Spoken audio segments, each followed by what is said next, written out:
মুর্শিদাবাদের দমকল থানার ধুলাউড়ি অঞ্চলের জোটখানা এলাকায় মামার হাতে ভাগ্নে জখম। পারিবারিক বিবাদের জেরে জখম এক ব্যক্তি। ওই ব্যক্তির নাম আশিক ইকবাল, বয়স আনুমানিক 30 বছর। ঘটনাটি ঘটেছে মুর্শিদাবাদের দমকল থানার ধুলাউড়ি অঞ্চলের জোটখানা এলাকায়। জানা যায় জমি সংক্রান্ত বিষয় নিয়ে দ্বন্দ্ব চলছিল মামা ভাগ্নের মধ্যে। আজ আশিক ইকবালকে একা পেয়ে জোর জবস্তি তুলে নিয়ে যায় মামা ফুলসার আলী ও তার দুই ছেলে হাফিজুর ও হাবিবুর। তারপরেই লোহার রড ও ধারালো অস্ত্রের আঘাতে গুরুতর জখম হয়ে পড়ে আশিক ইকবাল। ঘটনাস্থান থেকে উদ্ধার করে তাকে নিয়ে আসা হয় দমকল মহকুমা হাসপাতালে এবং অবস্থার অবনতি ঘটলে তাকে মুর্শিদাবাদ মেডিকেল কলেজে স্থানান্তরিত করা হয়।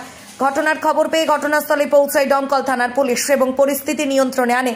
ঘটনায় ব্যাপক চাঞ্চল্য ছড়িয়ে পড়েছে এলাকায়। আপনারা দেখছেন নজরে মুর্শিদাবাদ। আমাকে এই অবস্থা মানে আমি মাঠ থেকে আসলাম, তারপর বাড়িতে বস্তা দিয়ে রাস্তা দিয়েছিলাম, তখনই আমাকে ধরে মারা হয়েছে। কে মেরেছে? ওটা ফুলসার আলী আর ওর দুই ছেলে আর ওর স্ত্রী। এরা কারা? ওরা আমার বাড়ির পাশে সম্পর্কে মামা। মানে কেমন মামা হচ্ছে? আপন মামা হচ্ছে। কি কারণে মেরেছে? ওটা 4 দিন আগে একটা ঝামেলা হয়েছিল, সেই ঝামেলা কেন্দ্র করে মানুষ বসার কথা, এদিকে বৃষ্টি ঝড়ের জন্য মানুষ বসেনি। তারপরে আজ হঠাৎ করে আমার স্ত্রীকে প্রথম মেরেছে। আমি শুনতে পেয়ে মাঠ থেকে আসি, তারপর আমাকে ধরে মারে। ওর দোকানে নিয়ে গিয়ে মেরেছে। কি দিয়ে মেরেছে? ও ফুলসার আলী রড দিয়ে মেরেছে, আর ওর ছেলে হাসি দিয়ে, আর ওর স্ত্রী আর ওর ছেলে ধরেছিল।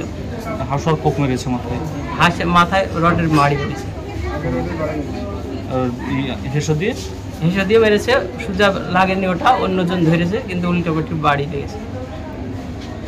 আচ্ছা, আগে যে ঝামেলাটা ছিল 4 দিন আগে, সেটা কিসের ঝামেলা? সেটা ওটা এমনি সাধারণ ঝামেলা, জমি জায়গা সংক্রান্ত নিয়ে না। কিন্তু ওরা এটা যে কি হয়েছে বলুন তো? ওটা হচ্ছে আমার চাচাতো ভাই, মেজব্বার ছেলে। অনেক দিন থেকে ছোট থেকে নানির বাড়িতে থাকে। নানির বাড়িতে থেকে ওরা খালাতো ভাই বোনে বিয়ে হয়। বিয়ে হওয়ার পর ওখানে জমি কিনেছে আর নানির একটু দিয়েছে। এই জমিটা নিয়ে আর মামাদের সাথে ঝামেলা, যে এখানে একটু জায়গা দিলে হ্যাঁ ওদের একটা ঘর করবে, আর ওদের ঘরের জানালার কোলে হচ্ছে, এটা নিয়ে সমস্যা হচ্ছে। দিয়ে ভাইটা ছিল মাঠ থেকে আসছিল, হ্যাঁ অমনি রাস্তায় ধরে দোকান ঘরের ভিতর টানি নিয়ে গিয়ে দিয়ে রড দিয়ে মেরেছে। আর হাসিয়ার কোপ মেরেছে মাথায়। হাসিয়ার কোপ মেরেছে মাথায়। কে মেরেছে? এটা ফুলসারের দুই ছেলে আর ফুলসারের স্ত্রী। যে মেরেছে তার কে হয়? ওর মামা হচ্ছে। আচ্ছা, মারার কারণটা? মারণ হচ্ছে জমি কেন্দ্র করে, যে অনেক দিন থেকে কিন্তু ছোট থেকে নানি বাড়িতে মানুষ। মানে আশিকের জমি কি জোর জবরদস্তি চাইছে? জোর জবরদস্তি চাইছে, দেয়নি, সেই জন্য রাগারাগি। কি চাইছে? এর সুষ্ঠু বিচার হোক, যে মেরেছে ভাগ্নেকে, যে কোপ মেরেছে, যদি মরে যেত তাহলে কি হতো, এর সুষ্ঠু বিচার হোক। যে আহতর নাম কি? আশিক ইকবাল। আপনার নাম? আমার নাম রফিকুল ইসলাম। আপনার কে হয়? আমার চাচাতো ভাই। তখন আমার নিজের মামার ছেলে হাট থেকে বাড়ি আসছিল। তখন বলছে তুই এইদিকে আসছিস কেন, এই রাস্তায় কেন? আমি কিছু উত্তর না দিয়ে আমি আমার বাড়ির দিকেই যাচ্ছিলাম। ও আঁকা করে মোটরসাইকেল রেখে আমার পিঠে চড় চাপিয়ে দেয়। তারপর আমি কিছু বললাম, আমি চলে আসতে যাই। মেরেছে কে? হাবিবুর রহমান। কেন? আমার মামার ছেলে। কেন? আগের দিন একটু ঝামেলা হয়েছিল। কি নিয়ে ঝামেলাটা?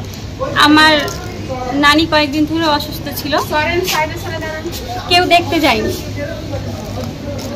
আর তারপর হঠাৎ করে মামি যায়, তখন আমার ছোট মামা বলে এতদিন যখন পড়েছিল তোমরা কেন এখানে আসছো, এখন সুস্থ হয়ে আসছে, যখন সুস্থ হবে তোমাদের বাড়িতে নিয়ে যাবা, আমার বাড়িতে এসো না, তোমার বাড়িতে নিয়ে গিয়ে দেখো, আর যদি তোমাদের মনে হয় নিয়ে যাবো তো নিয়ে যেতে পারো, আমার আপত্তি নেই।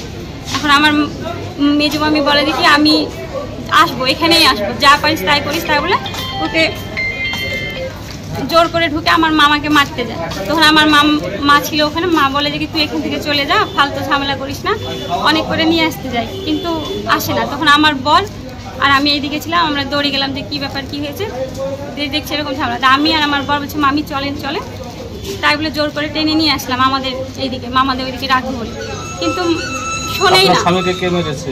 আমার স্বামীকে হাবিবুর রহমান আর ফুলসার আলী আর হাফিজুর রহমান, এরা মেরেছে। আর আইরিনা বিবি হাসুয়ার কোপ মেরেছে মাথায়।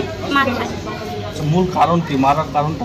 আমাদের জমি কিনা জমি, মামাদের জমি, ছোট মামা এবং বড় মামার জমি কিনেছিল, ওখানে বাড়ি করেছে। এখন ওদের পায়খানার চেম্বার করার জমি নাই, পুরো জমিতেই ওরা ঘর করেছে। আগে হিসাব করে করেনি, এখন বলছে আমাদের কাছে জমি দাও, কিন্তু ওটা তো আমাদের ঘরের জানালা আর বৈঠকের, ওখানটা দিলে তো আমাদের চেম্বার করার জন্য আপনাদের কাছে